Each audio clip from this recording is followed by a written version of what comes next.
Bom dia, irmãos. Vamos lá. Vamos abrir. Todo mundo trouxe a Bíblia, a Pepe também.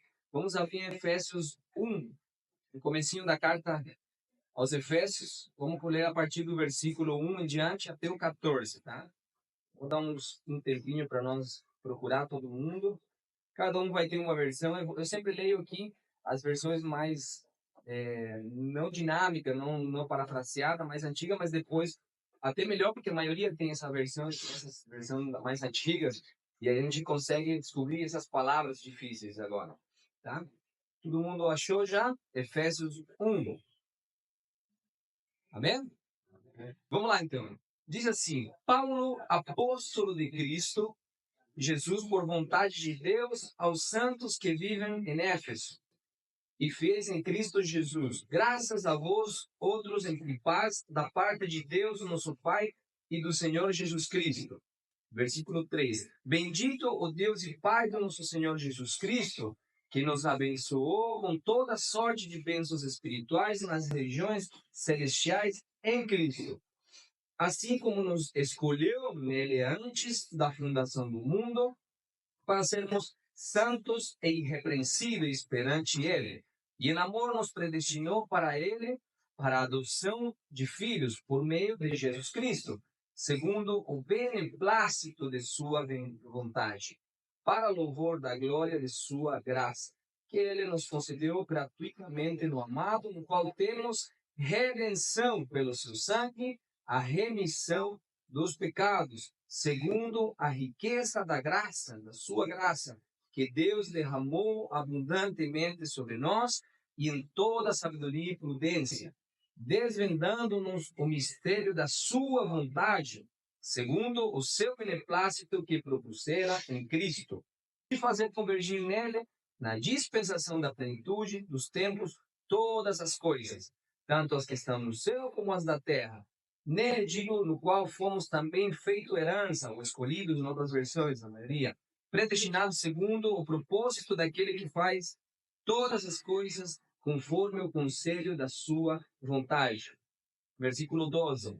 A fim de sermos para louvor da sua glória, nós os que de antemão esperamos em Cristo, em quem também vós, depois que ouviste a palavra da verdade, o evangelho da vossa salvação, tendo nele também crido, fostes selados com o Espírito da promessa, o qual é o penhor, ou garantia, da nossa herança, até ao resgate da sua propriedade, em louvor da sua glória. Amém? Pai, desta manhã queremos nos propor, Senhor, estar com um coração humilde, a receber tua palavra, Senhor, com uma mente limpa, Senhor, uma mente que não se distrai, porque hoje veio com o objetivo de somente se nutrir da tua palavra, Senhor, que o objetivo nosso seja o mesmo, Senhor, seja o mesmo objetivo, querer nós aprendermos mais de Cristo e mais da tua palavra, Senhor, para que Senhor, possamos aplicar essa palavra, Senhor. De nada serve nós conhecermos, precisamos aplicar essa palavra tua, Senhor. Em nome de Jesus Cristo, dá-nos entendimento essa manhã. Amém. Vamos lá, irmãos. Essa palavra eu preciso, na verdade, escrevi várias vezes, reformulei as frases para não ficar muito pesada, muito, às vezes, ruim para algumas pessoas, tá? Mas eu vou começar com uma introdução, trazendo sobre uma discussão que está há muitos séculos, na verdade, há muitos séculos existem esses debates, essas discussões, tá? Hoje eu acredito que também o Felipe gostamos de assistir muito esses debates e continuam existindo esses debates e, e nós vamos entrar e começar a ver daqui a pouco, tá? Qual é esse debate, tá? Que até o dia de hoje, no coração de alguns crentes, esse tipo de debate ou não tem interesse para eles ou acham ridículo. E nós vamos entrar um pouquinho nesse tema um pouquinho mais para frente, tá bom? Vamos lá. Há muitas provas de que essa carta aos Efésios, ela inicialmente foi uma carta circular, tá? Não era destinada somente, para Efésios, tá? E uma das evidências é que nos manuscritos mais antigos que existiam, os primeiros, não tinha aquela frase, aquela expressão em Éfeso, como como a gente leu no versículo 1, primeiro, né? No primeiro versículo, que diz que aos cristãos estão em Éfeso. Os manuscritos mais antigos não têm essa palavra em Éfeso. E o que sugere isso? Que a carta pode ter sido destinada a múltiplas igrejas, a várias igrejas, e que o nome era preenchido de acordo à necessidade. Por exemplo, Paulo escreveu em geral para todos, mas depois, um tempo depois, as cartas foram mandadas para várias igrejas. Então, por exemplo, a igreja Os Santos está em Bombinhas, e uma das crenças que a maioria dos teólogos acha, tá? Porque os manuscritos primeiro não tinham um destinatário só, tá? Eles não sabiam, não estava escrito qual igreja é. E Éfeso, irmãos, vamos falar um pouco de Éfeso. Era uma cidade comercial que ela era muito próspera, tá? E devido ao que eles tinham um porto marítimo, tá? E do qual eles fazia a cidade mais rica da Ásia Menor. Sim? E esse contexto eu trouxe a escrever simplesmente isso da igreja de Éfeso, por quê? Porque esse contexto de riqueza terrena pode ter levado a Paulo a falar das riquezas celestiais, das bênçãos espirituais que nós vamos ver hoje, tá? Que nós recebemos em Cristo, como fazendo um contraste, sim, para mostrar que as bênçãos espirituais, elas são muito maiores que as bênçãos espirituais. Amém? A passagem que nós lemos agora, no versículo 14, ela é um pouco complexa, se vocês viram percebendo que em alguma parte até não tem ponto, e ela vai, e se enrola. Ela é, na verdade, uma doxologia que se chama, que é uma expressão de louvor a Deus, tá? Mas também, irmãos, ela é uma explicação teológica sobre as bênçãos em Cristo. E antes de explicar a passagem, antes de nós entrar ponto por ponto, a gente precisa eh, entender um conceito que a gente chama de soberania. Tá? Quantas vezes a gente chama a Deus de soberano? Nós oramos e a gente chama Deus de soberano. Todo mundo acha e acredita que Deus é soberano. Mas o que é ser soberano? E a soberania, primeiramente, irmãos, ela é uma doutrina bíblica. Tá? É uma doutrina, e ela afirma que Deus possui o controle absoluto. Ele tem autoridade suprema sobre toda a criação. Tudo que ele criou, ele tem autoridade suprema sobre tudo. E que ele governa todas as coisas de acordo com a sua vontade. Nós vimos o que vocês não perceberam, um pouquinho complicadas essas versões, onde o beneplácito da sua vontade, tudo isso, vamos agora entrar, mostra que tudo é de acordo à vontade de Deus, tá? De acordo ao seu propósito e a sua sabedoria. Nada acontece fora da permissão de Deus e do crédito de Deus. Então, quando nós reconhecemos a soberania de Deus, é reconhecer que Ele está no comando absoluto de tudo e que Sua vontade ela é perfeita, irmãos, ela é infalível. Amém? Amém. Um pequeno resumo de tudo isso que nós vimos agora, para nós já entrar. Paulo aqui nesse texto ele está enfatizando a grandeza de Deus e a soberania de Deus no seu plano de salvação. Nós aprendemos agora o que é soberania. E Paulo está falando dessa soberania no plano de salvação. Tá? Ele quer que nós, crentes, os crentes de lá também, né, todos os crentes, reconheçam a profundidade das bênçãos espirituais que possuímos em Cristo. E que entendamos que a salvação e a posição de filhos que nós temos hoje não é por acaso, irmãos. Não foi por acaso que você é filho. Ele já partiu de um plano pré-determinado. E que tudo isso tem o propósito de exaltar a sua gloriosa graça. E qual deve ser a nossa resposta? Deve ser de adoração, deve ser de gratidão, reconhecendo essa grandeza da graça de Deus. E nós vivendo de acordo com essa identidade divina, tá? Não em desacordo, tá? Ou seja, em santidade e, e em gratidão, porque o mais importante, perdão, não mais, mas uma das coisas centrais da vida cristã, que é a gratidão, que nós vamos fazer ênfase agora. Amém? A gratidão, como diz, ela é um tema central, tá? Na vida do cristão. Tá? E eu trouxe alguns versículos aqui. Por exemplo, eu não vou ler todos os versículos, tá? Mas em 1 Tessalonicenses 5:18, como hoje fica gravado, é bom porque não precisa falar muitos versículos, só fala, tipo, não precisa ler o versículo, só diz qual versículo é, e você quando assiste o vídeo na internet, pode pesquisar, quem gosta de fazer estudos. 1 Tessalonicenses 5:18, Efésios 5:20, somos instruídos, irmãos, a dar graça em tudo, tá? Porque essa é a vontade de Deus em Cristo para nós. Sim? E dar graças em tudo, o que implica? Implica reconhecimento a Deus, essa graça a Ele em todas as coisas, sejam boas ou sejam desafiadoras. Tudo isso faz parte do plano de Deus. Colossenses 3:17 enfatiza que em tudo que fazemos devemos agir em nome de Jesus Cristo e dar graças a Deus. Ou seja, todas as nossas ações, sejam em palavras, sejam em ações mesmo, elas devem ser impregnadas de gratidão. Gratidão não é opcional para o cristão, tá? Tudo isso, toda essa gratidão é parte da vida cristã cotidiana do cristão. Filipenses 4:6 nos aconselha a não sermos ansiosos por coisa alguma. Alguns conhecem esse versículo, mas apresentar os pedidos a Deus em ações de graça. Aqui, praticamente, vamos dizer que foi dado como uma solução à ansiedade, à gratidão. Por quê? Porque quando nós lembrarmos de quão fiel foi Deus em nossas vidas, quando eu fiz isso e lembrei quão fiel foi Ele nesse tempo horroroso que eu passei antes de vir para cá, tudo isso te dá essa gratidão a Deus, te fortalece, tudo isso te dá confiança nele para as coisas que vão continuar vindo. Porque a vida do cristão não é que nós passamos um perrengue, é uma coisa ruim e nunca mais. Não, vão continuar acontecendo.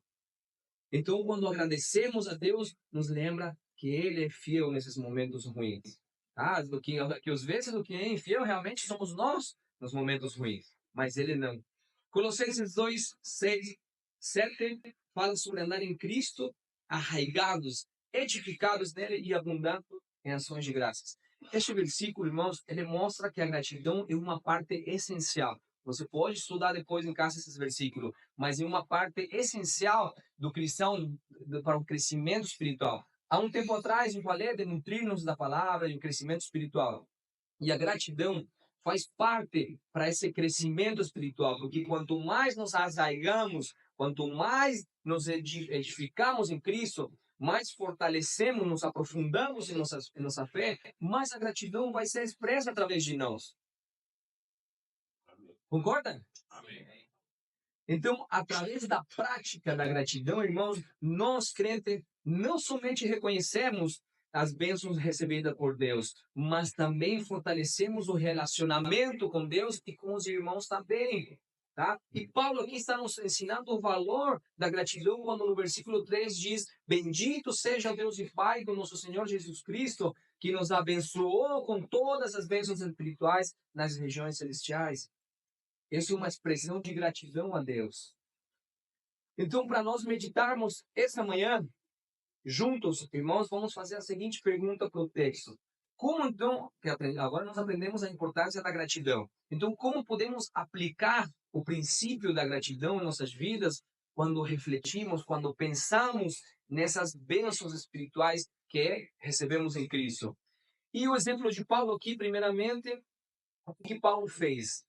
Ponto número 1, para quem gosta de anotar, reconhecer a soberania divina na salvação. Tá? Acompanhe na sua Bíblia, versículo 4-6, 11 e 12. Tá? Diz assim: porque Deus nos escolheu nele antes da criação do mundo, para sermos santos e irrepreensíveis em sua presença. Em amor nos predestinou para sermos adotados como filhos por meio de Jesus Cristo, conforme o bom propósito da sua vontade, para o louvor da sua gloriosa graça, a qual nos deu gratuitamente no amado. Versículo 11. Fomos também escolhidos, tendo sido predestinados conforme o plano daquele que faz todas as coisas segundo o propósito da sua vontade. E versículo 12, a fim de que nós, os que primeiro esperamos em Cristo, sejamos para o louvor da sua glória. Irmãos, há muitos séculos, o que eu falei no começo, há muitos séculos existe essa discussão sobre a eleição e predestinação dos santos, tá? Temas como se fui eu que escolhi a Deus, foi Deus que escolheu a mim, tá? Isso daí tem sido já amplamente discutido e vai continuar sendo discutido, mas isso não vem de agora. Uma das figuras na história cristã é de Pelágio. Pelágio foi considerado um herege pela igreja. Ele rejeitava a doutrina da predestinação, da escolha divina, como era entendida pela igreja. Sim, ele acreditava que o ser humano tem total liberdade de escolha e que a salvação depende do uso correto do livre-arbítrio. Tá? Ele enfatizava muito na capacidade humana de escolher fazer o bem, o mal, mas a gente vai analisar cada ponto desse depois mais para frente. Se ele não acreditava nessa predestinação divina, e nós limos um texto que fala várias vezes dessa escolha e predestinação. Até o dia de hoje, irmãos, esse pensamento continua fora e dentro da igreja. E hoje não pretendo, obviamente, não pretendo acabar com isso. Quem sou eu? Eu não pretendo e nunca vai acabar, como diz, até a volta de Jesus Cristo. Acredito que vai continuar. Mas eu pretendi, quando fiz esse teste, e sabe uma coisa, eu no começo fiquei até com medo de falar essas coisas, porque eu falei, cara, muitas vezes, quantas vezes, Felipe, tu olha nos comentários da internet, nossa, de novo esse tema, isso não serve para nada, é muito comum, e eu só quis entrar na minha cabeça, mas não, tá na Bíblia, nós vamos ver como Paulo vê isso. Amém? Então, primeiramente, eu peço para vocês, como eu fiz na hora de pregar, de fazer a pregação, de ter um coração humilde, irmãos, um coração rendido a Deus. Sabe por quê? Porque a gente não pode cair no erro de julgar a Deus com o nosso senso de justiça, que ele é corrupto. Nós falamos, não, esse não é um Deus justo. Quem somos nós para falar que Deus é injusto? Não somos ninguém. E o único soberano é Deus, tá? E a soberania entra na salvação. E uma coisa que está explícita nos versículos 4 e 5, que você pode ler, eu não vou reler, porque senão não vou terminar mais, mas no 4 e 5, é que Paulo afirma que Deus nos escolheu e nos predestinou em Cristo. Só que ele diz que em amor nos predestinou, em amor nos escolheu, não em ódio, como muitos acreditam. Não foi um ato de ódio de Deus de deixar alguns, foi um ato de amor de Deus de escolher alguns. Não podemos negar o que está escrito, irmãos. Eleição e predestinação não são doutrinas inventadas pelos homens. E nessa passagem reflete, ela enfatiza a doutrina da eleição soberana de Deus, que seleciona pessoas para a salvação segundo o seu propósito e a sua vontade, como os limos agora. A salvação sempre, vamos trazer um pouquinho do contexto do Antigo Testamento, mas a salvação sempre foi iniciativa de Deus. Sempre iniciou em Deus, iniciou nele, se originou nele, mas foi sempre motivado pelo amor. Deuteronômio 7:7 diz assim: o Senhor Deus os amou, falando de Israel, os amou e escolheu, não porque vocês são mais numerosos do que outros povos. De fato, vocês são os menores, o menor número de outros povos. Mas o Senhor os amou e com a sua força os livrou do poder do faraó. O Antigo Testamento declara que Deus predestinou, ou literalmente escolheu, Israel em Abraão para ser o povo da aliança e que o adotou como filho. Isso está mais para frente em Deuteronômio 14. E ambas passagens de Deuteronômio e Efésios, irmãos, destacam a iniciativa divina. Tá? Não iniciativa do povo, iniciativa divina na escolha dos indivíduos. Essa semana eu vi uma publicação que era uma fotinho de uma moça no Uber, táxi. Hoje nós chamamos mais táxi, né? Não é Uber, Uberto. E a moça, o motorista olhando para ela e a foto era uma foto só. Eu acho que deve ter visto quem acompanha as redes. E a moça dizia assim, eu até escrevi literalmente como estava lá. Eu não acredito em que Deus nos escolheu como disse Calvino. Só que o motorista olhando para ela responde, mas não foi Calvino que disse, foi Jesus. E aparece aí João 15:16. Vamos ler o que diz João 15:16, irmãos? Diz assim, vocês não me escolheram, eu os escolhi. Eu os chamei para ir e produzir frutos duradouros para que o Pai lhes dê tudo o que pedirem em meu nome. São textos muito explícitos que já nos mostram que sempre foi iniciativa divina. Ah, mas irmãos, não se trata de uma opinião, a não ser que ele tenha um bom argumento bíblico, e aí vem os debates, né? Então, uma vez que nós esclarecemos, foi esclarecido que a eleição tem origem em Deus, como vamos entender que ele nos escolheu antes da fundação do mundo, como está escrito nos versículos que limos agora? Como é isso de antes da fundação do mundo? E a frase antes da fundação do mundo significa antes da obra da criação. Então, ele te escolheu antes de criar tudo. E isso é uma hipérbole, irmãos, para enfatizar eternidade, tá? E a expressão a fundação do mundo, fundação, sempre faz referência, irmãos, ao começo do mundo, tá? Ao início da história humana. Sim? Então, seria antes do início da história humana. Em João 17, Jesus diz: Tu me amaste antes da fundação do mundo, ou seja, desde a eternidade. Pedro também fala sobre isso, dizendo que o Salvador foi escolhido antes da fundação do mundo. Isso está em 1 de Pedro 1:20. Deus já tinha, irmãos, o plano de enviar a Jesus para salvar as pessoas muito antes de você nascer, muito antes do cosmos ser feito. Já tinha o plano de enviar Jesus Cristo. Não é algo temporário, ou como algumas religiões dizem que Deus não sabia que Adão e Eva iam pecar. Não foi uma coisa que mudou porque deu errado outra coisa, mas sempre foi um plano firme, um plano que esteve sempre na mente de Deus. Amém? E Hendrickson disse que a expressão diante da fundação do mundo indica a pré-existência do plano e a profundidade do seu propósito eterno. Mas sabe que também realça essa frase? A soberania de Deus, que falamos no começo, e o amor eterno de Deus na escolha de pessoas que não mereciam. Mas, afinal, irmãos, para que é esse propósito? Por que Deus nos escolheu? Por que Deus escolheu um povo para Ele? Não podemos ser imaturos aqui, irmãos.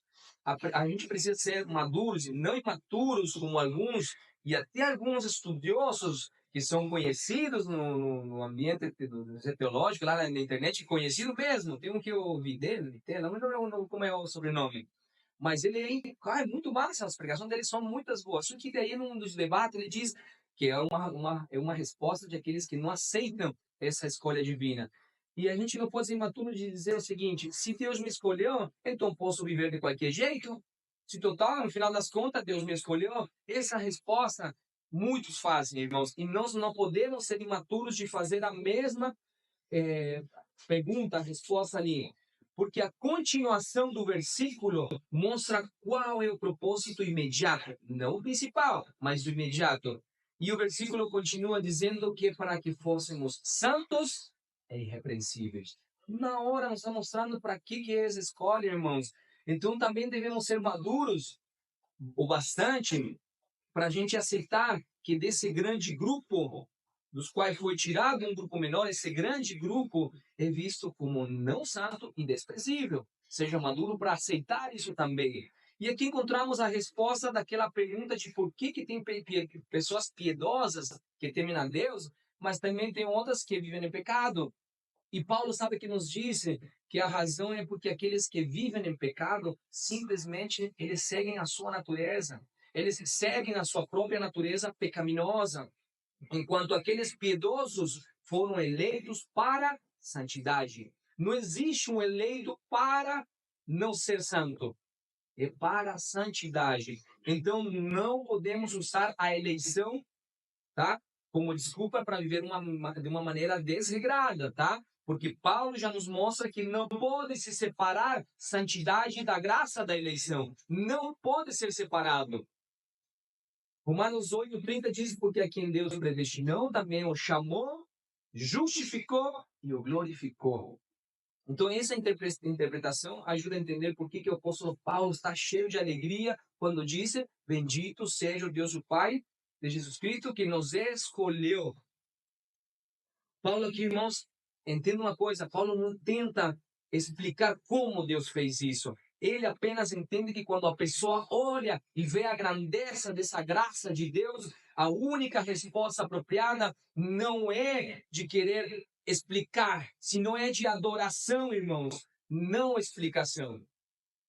Do mesmo modo, em Oséias 1:10, no Oséias está escrito que o povo de Israel foi chamado de filhos de Deus. Paulo aqui traz o mesmo, vamos dizer, fazendo esse contraste, dizendo que nos predestinou para sermos filhos de Deus. Já não é mais somente Israel filho de Deus, sino que em Cristo nos tornamos filhos de Deus. A predestinação, irmãos, predestinados para ser filhos, é mais uma explicação do propósito de Deus. Veja aqui, não se perca, né? Deus primeiro te escolheu, tá?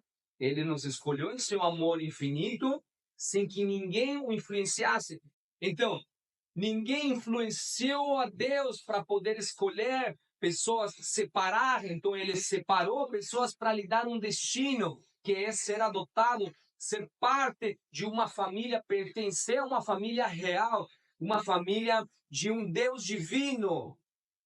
Mas a adoção da qual Paulo fala, ela não te dá somente um novo nome, não te dá somente um novo status, não te dá somente uma nova família, senão que também te dá uma imagem, a imagem de Cristo. Porquanto os que de antemão conheceu, diz Romanos 8, também os predestinou para serem conforme a imagem de quem? De Cristo. Ele te deu uma imagem, e às vezes essa incrível bênção de Deus, não damos bola para isso. Preferimos vir a cultos onde nos dêem bênçãos materiais e não essas bênçãos que nós já ganhamos, que são eternas. Com certeza, você pode assistir vídeos na internet e vai ver quando esses cultos começam a... Olha a bênção de Deus, que aqui, tudo material é muito, glória a Deus, é muita gritaria. Mas quando tu fala dessas bênçãos, parece que, não sei, é uma loucura. É uma doideira, realmente, querer mais bênçãos materiais que bênçãos espirituais. Irmão, você pode até amar aqui com a sua vida um filho adotivo, pode até amar, mas você não teve, vamos dizer, a capacidade de lidar os seus genes, não teve a capacidade de lidar o seu espírito. Mas Deus, quando nos adotou, Ele te deu o seu espírito, e Ele te deu o seu espírito para Ele mesmo. Amém? Conseguimos? Vamos entendendo? Como disse antes, então, irmãos, a doutrina do livre-arbítrio entrou nas igrejas. Está tendo uns filmes que não são cristãos que fala do livre-arbítrio. Mas, então, como podemos conciliar essa doutrina da predestinação e eleição divina com a doutrina do livre-arbítrio? E sabe, as respostas, elas não se conciliam, acho que é a palavra, né? Conciliam, em espanhol. Um acento muda tudo. Elas não se conciliam, irmãos, porque, em essência, o livre-arbítrio vai te dar a capacidade, porque o ser humano tem a capacidade de escolher fazer o bem ou o mal. Tá? Ele diz que você tem a capacidade de escolher ou não a Deus, de rejeitar Ele. Mas olha o que o Romanos 3 diz. Vemos tudo o oposto. Como está escrito, não há nenhum justo, nenhum sequer. Não há ninguém que entenda, ninguém que busque a Deus. Todos se desviaram, tornaram-se juntamente inúteis. Não há ninguém que faça o bem, não há nenhum sequer. O coração do ímpio, irmãos, não tem livre-arbítrio. O coração do ímpio é escravo, só que o escravo do pecado não tem livre-arbítrio, porque ele foi comprado de um escravo, de um dono que era o pecado, foi comprado, fomos comprados e agora somos escravos de Jesus Cristo. Mas não tem coisa melhor que ser escravo de nosso Senhor Jesus Cristo, que nos amou e entregou sua vida por nós. E essa escolha nós já identificamos agora como uma predestinação para nos tornar filhos. E Paulo, no versículo 6 e 12, irmãos, nos mostra o propósito final, tá? Que é para louvor da sua graça. O objetivo imediato, o que é a escolha? Para você viver de maneira desregrada? Não. É para você viver de forma santa e irrepreensível perante Ele, mas também para ser aceito como filho. Essa é a escolha imediata. Ele te escolheu e imediatamente você vai se santificar e você já é visto como filho de Deus. E o objetivo final ao qual tudo contribui é que todos reconheçam e adorem a excelência de Deus mostrada em favor dos que não merecem. Isso significa aquela frase que está lá, que é louvor da sua gloriosa graça. Reconhecer e adorar a Deus, a sua maravilhosa excelência, a glória dele, mostrada em favor dos que não merecem, você e eu. Calvino diz que a glória de Deus é o objetivo mais alto ao qual nossa santificação ela está subordinada. E o que significa isso, irmãos? Que a santidade que você tem, as virtudes que você tem de Deus, elas são fruto da eleição de Deus. Você não é santo e Deus te escolheu por ser santo, tá? Senão que você é santo e consegue se santificar porque Ele te escolheu. Irmãos, Paulo aqui elimina qualquer ideia de mérito humano na salvação. Qualquer ideia de mérito que você tenha na cabeça, Paulo já está eliminando. Se Deus tivesse previsto que você ia ser santo, porque existe outra vertente teológica de Armínio que diz que Deus previu quem ia ser santo e depois o escolheu. Se ele tivesse previsto isso, que quem seria santo e irrepreensível por seu livre, vamos dizer livre-arbítrio, como diz Pelágio, isso teria sido dito de outra maneira no texto que nós limos, mas não. Paulo deixa claro que nossa santidade vem da eleição divina. Então vamos refletir sobre isso, Senhor. Nossa salvação é um ato da graça divina, não é baseado nos nossos méritos, tá? A salvação ela vem totalmente de Deus. Não temos como influenciar a decisão de Deus para nos salvar. Ele fez de acordo com o seu plano. Acompanhe na sua Bíblia, versículo 11. Em Cristo nós nos tornamos herdeiros. Em algumas versões diz, em Cristo nos escolheu. Nos tornamos herdeiros de Deus, pois Ele nos predestinou conforme o seu plano e faz que tudo ocorra de acordo com a sua vontade. Vocês conseguem enxergar agora? Portanto, irmãos, não podemos pensar que a salvação depende de nós, tá? E menos se orgulhar disso. O mistério da salvação começou na mente eterna de Deus, tá? Muito antes de nós existirmos. É difícil entender como Deus pode nos aceitar, mas graças a Ele que podemos ser santos e irrepreensíveis. Graças a Ele e não pelo seu esforço. Você não pode dizer, eu estou me santificando, vamos, olha a Deus como eu estou me santificando, porque até essa santificação nasce e se origina em Deus.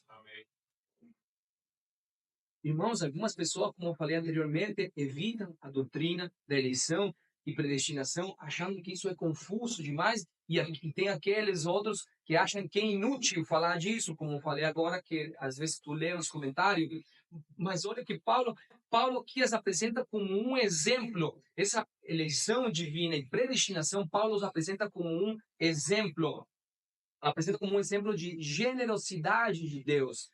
Sim, e isso é um estímulo para nós agradecermos. Ele nos estimula a agradecer a Deus por a sua grandiosa generosidade. Nessa escolha, Cristo nos vê como se nunca tivéssemos pecado. Escolha em Cristo, né? Deus nos vê como se você nunca tivesse pecado. E tudo que podemos fazer, sabe o que é? Bendito seja o Deus e Pai do nosso Senhor Jesus Cristo, porque por seu maravilhoso plano, seu maravilhoso amor. Então, pratique, irmão, pratique a gratidão reconhecendo todos os dias, diariamente, a graça de Deus em sua salvação.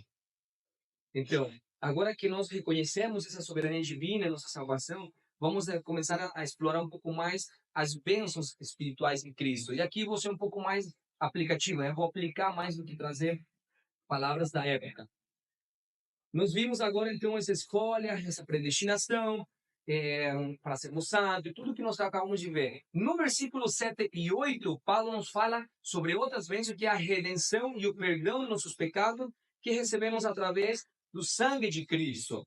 Conforme a abundante graça de Deus, diz o texto, essa graça também nos deu sabedoria e entendimento, revelando-nos o plano de Deus. E qual era o plano de Deus? Que tudo, no final das contas, esteja colocado debaixo da autoridade de Cristo. E uma coisa que nós vamos entrar agora nas bênçãos é que você tem que saber que em Cristo, irmãos, somente em Cristo, e não em outros deuses e outras... tudo que não seja Cristo, é verdade, tudo fora de Cristo. Somente em Cristo nós temos os benefícios de conhecer a Deus. Tá? Salvação. Que mais?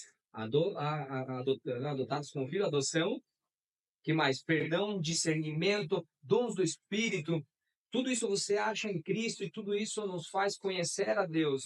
Podemos fazer a vontade de Deus somente em Cristo. Quem que foi que fez a vontade de Deus até a morte e morte de cruz? Então, em Cristo podemos ser obedientes à vontade de Deus.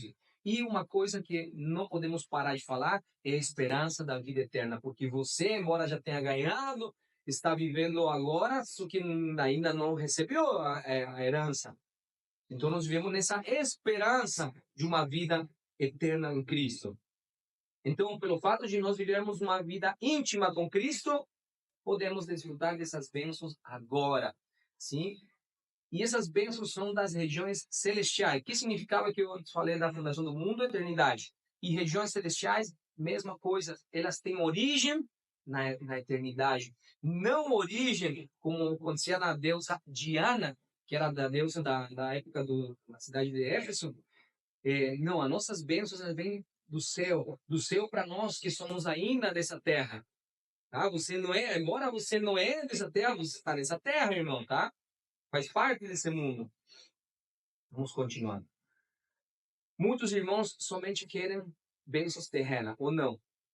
Não vamos ignorar isso. Sabe que ignoramos muito? E por muito tempo também eu fiz, querendo só bênçãos, porque a gente entra em teologias erradas também, querendo só bênçãos materiais, mas ignoramos o valor das bênçãos eternas, irmãos. As bênçãos espirituais, elas vão aparecer em nossas vidas de várias maneiras. E eu trouxe agora como elas chegaram a nós, essas bênçãos espirituais. E essas bênçãos espirituais, elas têm que se transformar, tá? Essa união com Cristo tem que ter uma transformação no cristão. Amém? E essas bênçãos espirituais, elas se manifestaram para nós, como nós limos no versículo 4, eleição e santidade. Amém? Deus nos escolheu nele para sermos santos, os únicos que são capazes de viver uma vida dedicada a Deus. É o crente, é você, porque, como falamos anteriormente, você foi eleito para ser santo. Quem não está em Cristo não pode ter o privilégio de viver uma vida dedicada a Deus. Tá? Somente nós buscamos a santidade. A próxima bênção, fomos adotados como filho. Deus te predestinou para ser adotado. Nós agora temos uma posição de filho, temos um pai, a segurança de um pai. Quão seguros se sentem os filhos na presença dos pais? 100% seguro, não está nem aí com os boletos, com um monte de coisa. Por quê? Porque eles têm os pais. Então, quanto mais seguro a gente tem que se sentir com um Deus que é o nosso pai, que antes não era, mas agora é. Amém? Redenção pelo seu sangue. Nós tivemos a redenção. Nós crentes agora vivemos com uma consciência limpa, que fomos perdoados com os pecados. Sabe que isso te traz uma libertação, te permite viver em liberdade, mas não de pecar. Nós vimos anteriormente, não é libertinagem que é a palavra. Sim, senão de liberdade. Não precisa matar um cordeirinho cada vez que você peca, irmãos. Isso era antes. Pecado tinha que sacrificar, bicho, hoje não. O cordeiro eterno já foi sacrificado e não precisa mais. Isso nos dá uma tranquilidade. Só que você não tem consciência dessa tranquilidade porque você não foi criado lá na época de Israel. Quem viveu aquela época, se tivesse depois vivido, aí você realmente entende essa tranquilidade. Nós já nascemos no novo pacto, vamos dizer, né? Outra bênção é a revelação do mistério da vontade de Deus. Irmãos, quando você se converteu, Deus te tirou um véu. Porque senão você não conseguia ver Cristo. E desde o momento que tirou esse velo, confundo, velo é em espanhol, tá? Esse véu dos teus olhos, ele te revelou seu filho, ele continua te revelando. O Felipe leu o versículo, Lucas 24, foi no domingo passado, que ele diz assim, no versículo 45. Então Jesus lhes abriu o entendimento para compreender as escrituras e lhes disse: assim está escrito que o Cristo havia de padecer e ressuscitar dentre os mortos no terceiro dia. Ou seja, por que eu relacionei esse versículo? A graça, irmãos, a graça santifica o conhecimento dos corações daqueles que são destinados à salvação. Tá? Ele fez que sua graça transbordasse nos escolhidos, através da qual ele nos faz conhecer esse mistério de sua vontade. Ele não aguardou para si. Sim? O Pai não quis que os santos e crentes da época, como nós, fôssemos como o povo de Samaria lá em 2 de Reis, que eles ignoravam as riquezas divinas. a maior história que já foi contada, que é da graça de Deus em Cristo, precisa ser conhecida, por isso que nós faz isso, de gravar, precisa, e não só gravar, senão que nós falamos para os outros, precisa ser conhecida. Deus já revelou para os seus santos.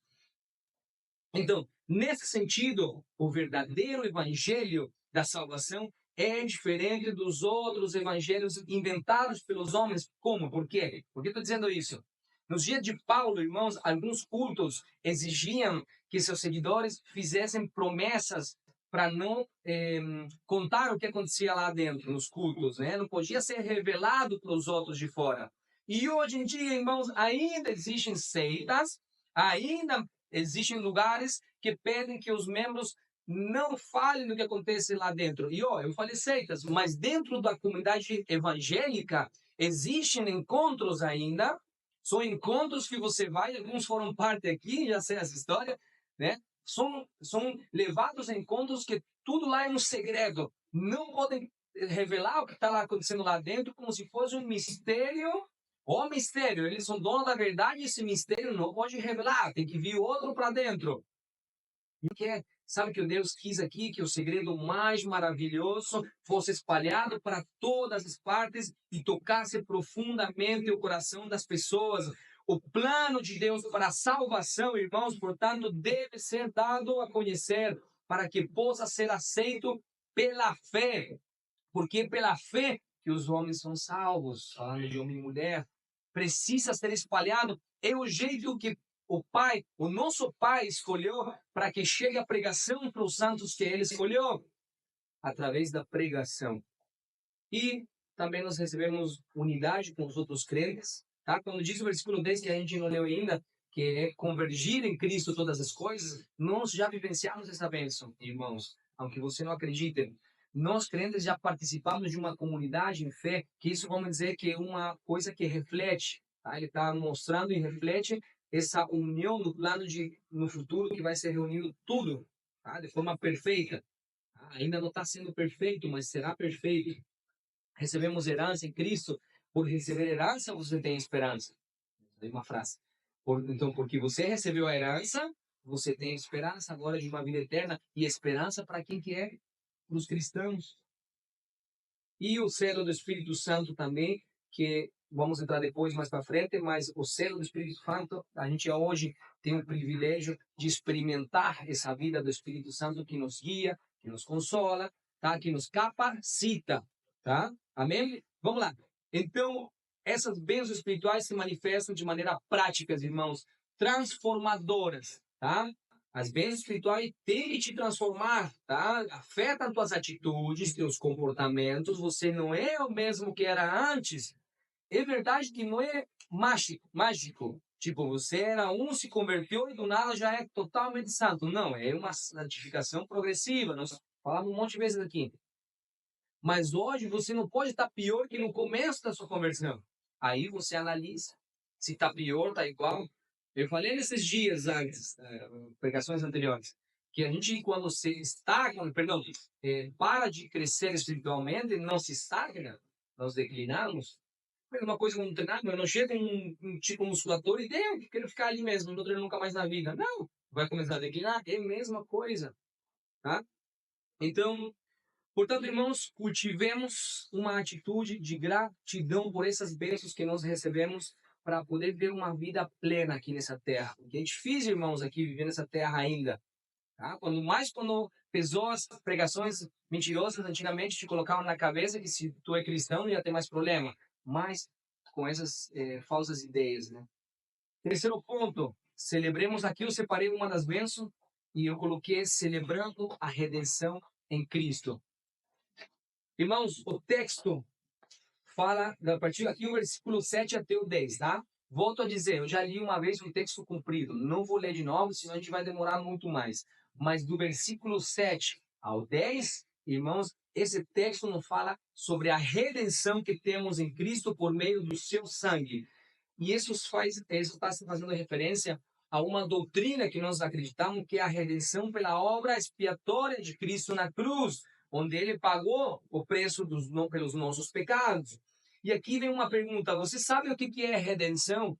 Quantas vezes a gente ouvia a palavra de redenção, essa palavrinha redimir, mas você sabe o que é redenção? E ela significa simples, eu trouxe bem simples, comprar de volta, resgatar. Porque nos tempos antigos, irmãos, era possível comprar de volta uma pessoa que tinha sido vendida como escrava. Sim, foi vendida como escrava, mas podia comprar de volta, resgatar. Do mesmo modo, Cristo, por meio de sua morte, nos comprou para Deus, nos resgatou, irmãos, da escravidão do pecado. Não esqueça isso, irmão. Você era escravo do pecado, tá? E qual foi a moeda de troca? O seu sangue. É o meio pelo qual Deus realiza essa redenção. E a gente também não pode falar aqui por que Deus escolheu de matar alguém para poder nos perdoar, não poderia ter feito assim. Novamente, o seu senso de justiça está querendo entrar na ação ali. Deus quis que fosse assim e deu, irmãos, tá? O Antigo Testamento e o Novo, eles ensinam que para o perdão dos pecados tem que ter derramamento de sangue que implica em morte. Esse sistema de sacrifício já tinha sido colocado por Deus e isso anunciava o sacrifício de Cristo, tá? Deus, comparando com Israel, Deus havia redimido Israel, tá? O libertou de quê? Da escravidão por meio do sangue do Cordeiro. Por isso que a Páscoa, a gente festeja a Páscoa, mas não pela época de Moisés, mas nasce lá, né? Senão por Cristo, né? Só que a diferença é que em Efésio, aqui está sendo visto a redenção através do sangue do Cordeiro, que é Cristo, tá? Que já foi completo e final, por isso que não sacrificamos mais bichinhos. Tá? E Paulo aqui está unindo essas imagens aí. A pergunta é, quando você foi redimido, o que inclui essa redenção? O que está incluído? Para que me serviu essa redenção?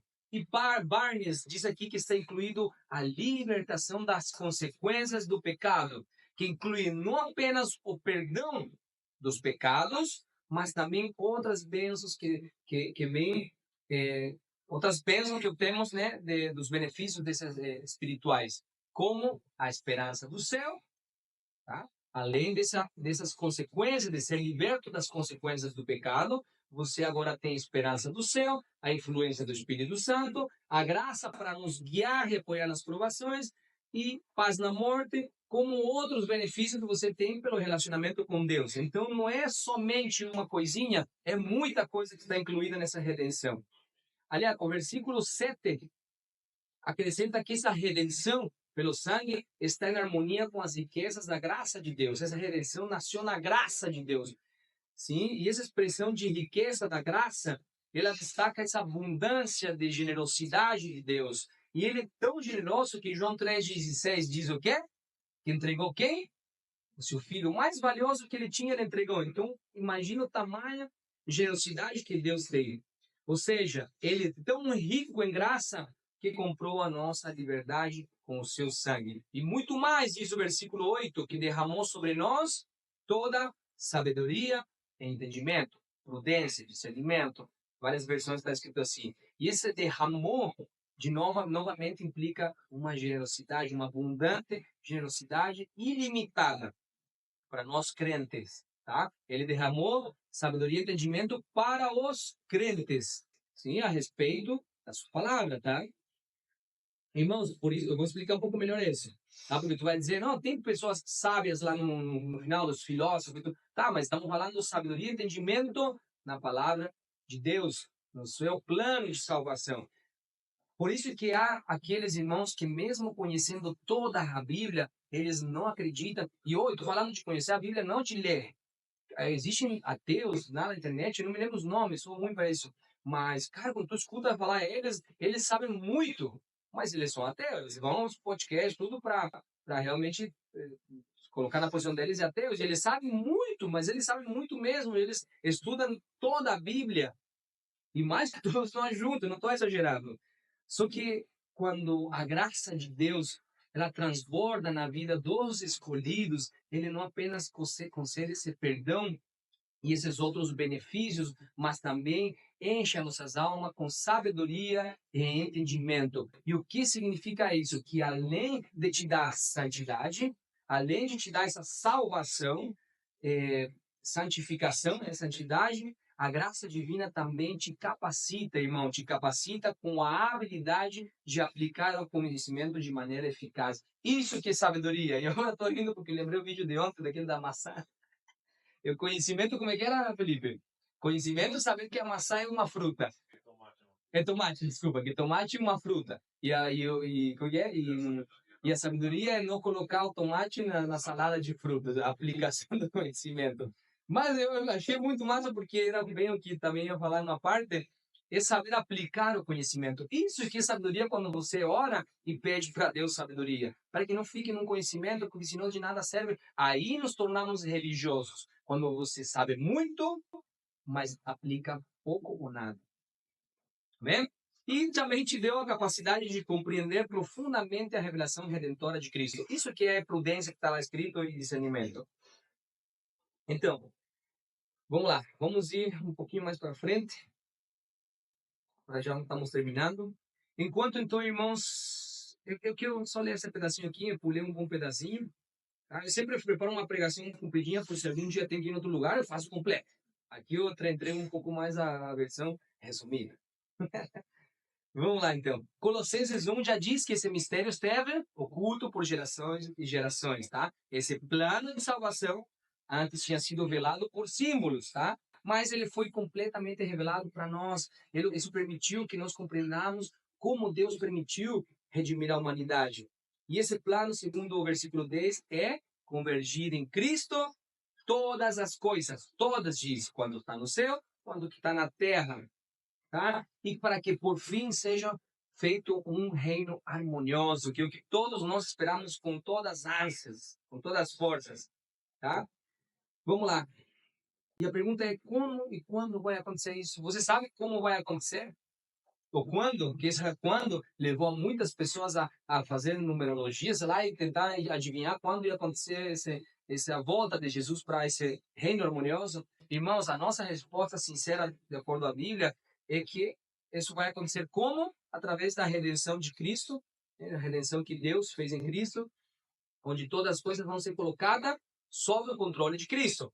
E quando no futuro, irmão, vai ser completado no futuro, quando Jesus volte, tá? Essa é a nossa resposta, é uma resposta sincera, sim? Irmãos, o mais lindo que é nesse momento, quando volta Cristo, é onde toda essa desordem que é causada pelo pecado, porque Deus, quando nos criou, era tudo em ordem, o pecado começou a desordenar tudo isso. Tudo isso, irmão, vai ser corrigido, por fim, entrar em harmonia. Irmãos, tudo isso vai entrar em harmonia até que, enfim, vai acontecer.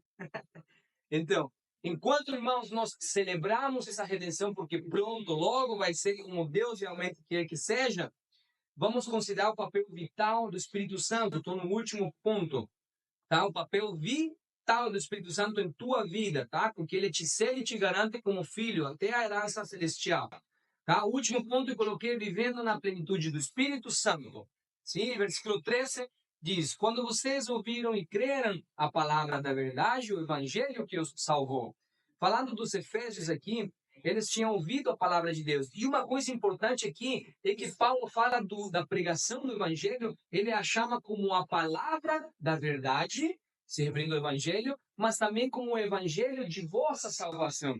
E aqui, preste atenção agora, porque aqui vou aplicar e vou trazer para os tempos de hoje, porque Paulo aqui nos está dando uma descrição do Evangelho para que nós possamos resistir à tentação a menosprezar o Evangelho. Sim?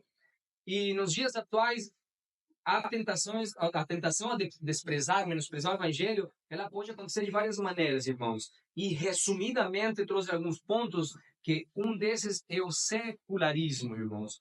É onde o evangelho é visto como irrelevante, antiquado. Isso pode levar a menosprezar o evangelho. Também o relativismo moral, a ideia de que não existe uma verdade absoluta, sim, e que todas as opiniões e crenças, elas têm o mesmo valor, mas isso leva ao desprezo do evangelho, por quê? Porque ele é a nossa palavra de verdade, o evangelho é a nossa verdade absoluta. Para nós tem que ser uma verdade, ele é absoluta para nós, amém?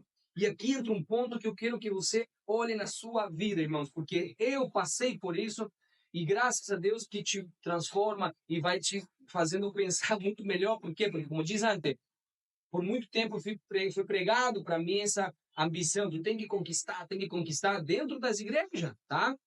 E aqui entra o materialismo e o consumismo, irmãos.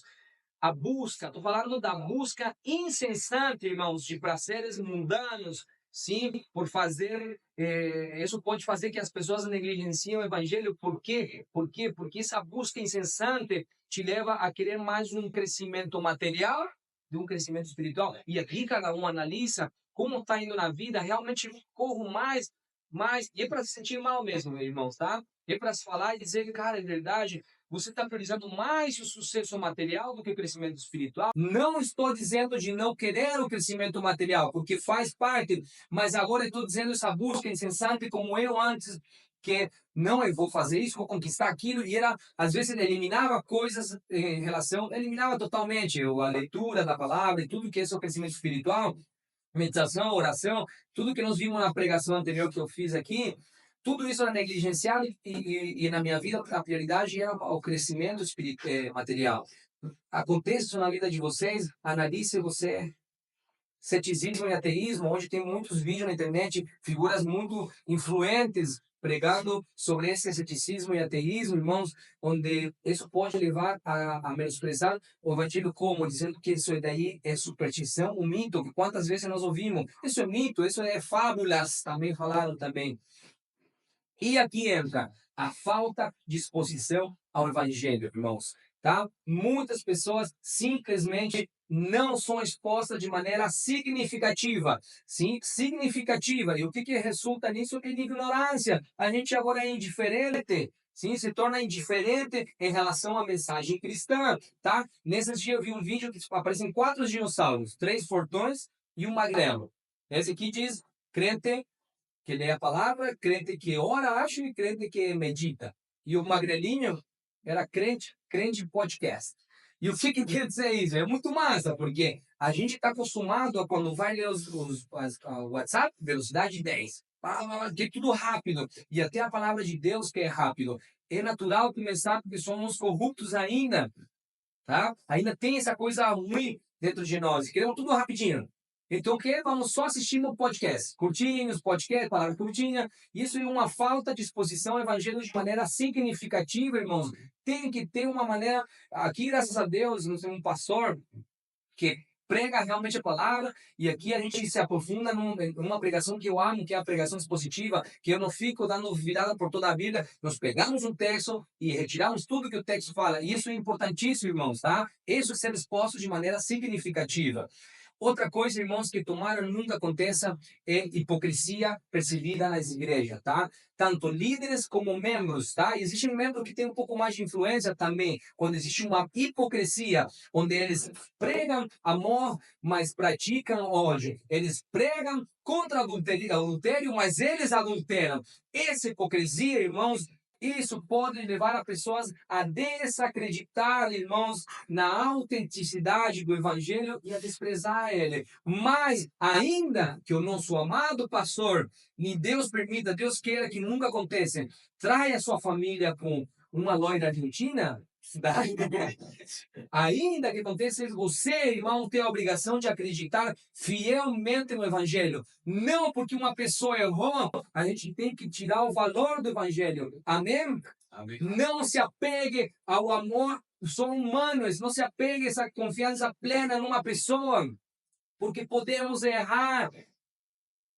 E também diversidade religiosa. Tem tantas religiões que continuam crescendo que isso também leva a querer reduzir essa singularidade do evangelho, que o evangelho é uma. Só que quando, irmãos, você seja tentado a menosprezar o evangelho, se lembre, irmãos, se lembre de que o evangelho é o evangelho da vossa salvação, tá? Paulo disse em Romano que o evangelho é o poder de Deus para a salvação dos crentes. Amém? Quando você seja tentado a menosprezar o evangelho, se lembre que é pelo evangelho que nós somos salvos. O evangelho de Jesus Cristo. Amém? Amém. Vamos lá, terminando agora. Versículo 13, ele colocou para vocês o selo do Espírito Santo, irmãos.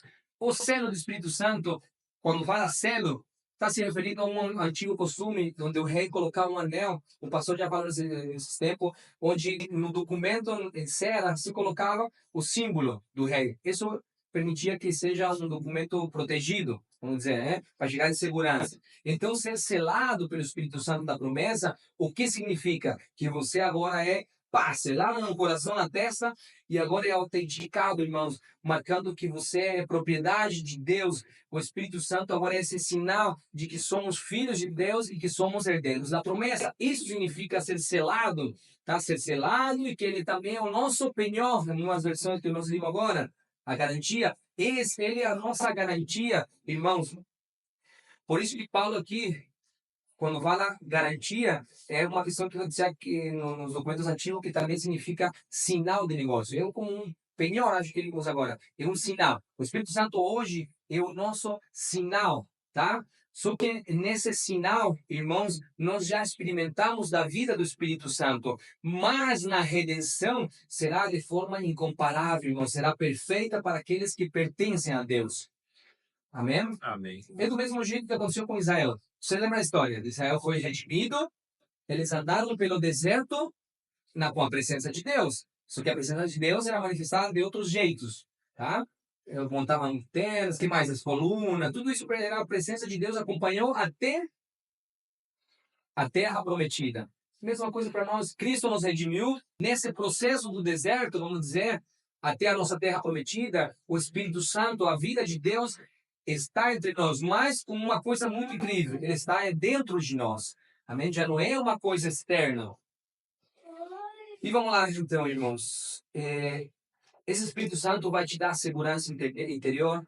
Como diz aqui, ela confirma a tua filiação. Esse selo do Espírito Santo também te capacita a viver de uma forma cristã correta, santa, onde você vai expressar amor, por isso que não pode expressar ódio em palavras e ações, não só em palavras. A presença do Espírito Santo, ela vai nos ratificar a nossa fé genuína, irmãos. O poder de Deus atua, não é inativo, sim? Então, irmãos, eu quero que vocês fiquem em pé nesse momento. Vamos fazer a parte da conclusão, que ela é importantíssima. Irmãos, agora que nós reconhecemos a presença do Espírito Santo, tá? Vamos concluir refletindo sobre a importância de uma vida de gratidão. A vida de gratidão, que foi o início que eu comecei na pregação, pela obra, essa gratidão pela obra maravilhosa que Deus realizou em nós. No versículo 14, Paulo repete o objetivo final de tantas bênçãos que nós obtivemos em Cristo, e que é para o louvor da sua glória. Tudo o que Deus traz, tudo o que Deus faz através da eleição é motivo para louvar a Deus, irmãos. Eleição, lembre, é para a vida. Eleição é para perdão, ele te escolheu para perdão. Eleição é para santidade. Eleição é para céu. Amém. É para nós ir ao céu. Então, por que alguém não deveria louvar a Deus por essas coisas? Porque alguns olham isso como uma coisa ruim, a eleição. Mas Deus escolheu as pessoas para serem santas, não pecadoras. Escolheu pessoas para serem felizes, não miseráveis, para serem puras e não puras. Por isso que você é eleito e não pode viver uma vida impura, porque Deus escolheu você para ser salva e não perdida. Amém. Por essas coisas, Ele deve ser louvado por nós. Devemos louvá-lo por não deixar toda essa humanidade ser perdida. Porque ele poderia fazer isso, mas não, ele já fez um pacto com ele mesmo, ele nos redimiu. Iria contra ele, que ele é santo. Mas para nós, sinceramente, ele ia deixar já todo mundo morrer porque está tudo corrompido. Mas não. E se ele tivesse escolhido apenas uma pessoa, ainda assim nós deveríamos louvá-lo, porque ele é Deus criador e dono de tudo. Se ele quisesse, que não vai acontecer porque na palavra diz, mas se ele quisesse salvar até Satanás, todos os outros já teriam que ficar quietinho e louvar a Deus, porque Deus quis que fosse assim. Mas quanto mais, irmãos, nós temos que louvar a Deus quando Ele não escolheu um, não escolheu alguns. Ele escolheu milhões que ninguém pode contar. Amém. Ele escolheu muitos para serem salvos. E, irmãos, você consegue ver os motivos para louvar a Deus? Conseguimos hoje compreender esses motivos para louvar a Deus nessa escolha divina? Para louvar o nosso Deus trino, porque aqui nós vimos que Deus, Pai, nos abençoou. Para aquelas religiões que não falam de que a Trindade não existe, vimos aqui Deus Pai nos abençoando em quem? Escolhendo e predestinando em Cristo, que nos redimiu e perdoou, e o Espírito Santo que nos cela e nos garante essa herança eterna. Então, olha a quantidade de bênçãos que nós temos, que elas são muito maiores que essas terrenas, irmãos.